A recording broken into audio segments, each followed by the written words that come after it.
ইয়ালিনাকে এখন স্টিকার লাগাই দেওয়া হচ্ছে।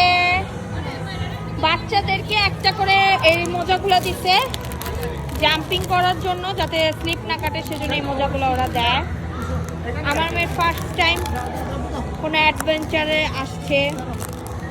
মামা মেয়েকে মজা পড়ানো হচ্ছে। হ্যালো, আমার মেয়ে ফার্স্ট কোনো এরকম ইনডোর প্লেতে আসছে, খেলবে সে। যে বিভিন্ন রাইড, তারপর এই যে বাচ্চারা কিভাবে দৌড়াইতে মানে হাঁটাহাঁটি করতেছে, তারপর বিভিন্ন জায়গা, ওইদিকে সবাই চলে গেছে। এই যে অনেক সুন্দর জায়গা। এটা আমার মেয়ে ফার্স্ট হচ্ছে আপনার এরকম কোনো জায়গায় আসছে। ও হওয়ার পর থেকে ওকে আমরা কখনোই আসিনি, এটা হচ্ছে ফার্স্ট আসা। আপনাদেরকে দেখায় অনেক সুন্দর। বাচ্চারাও যে ওখানে জাম্প করতেছে জায়গাগুলা, মেয়েকে নিয়ে ওখানে চলে গেছে। খেলতেছে, জায়গাটা অনেক ভালো। আমার মেয়ে ফার্স্ট আসছে।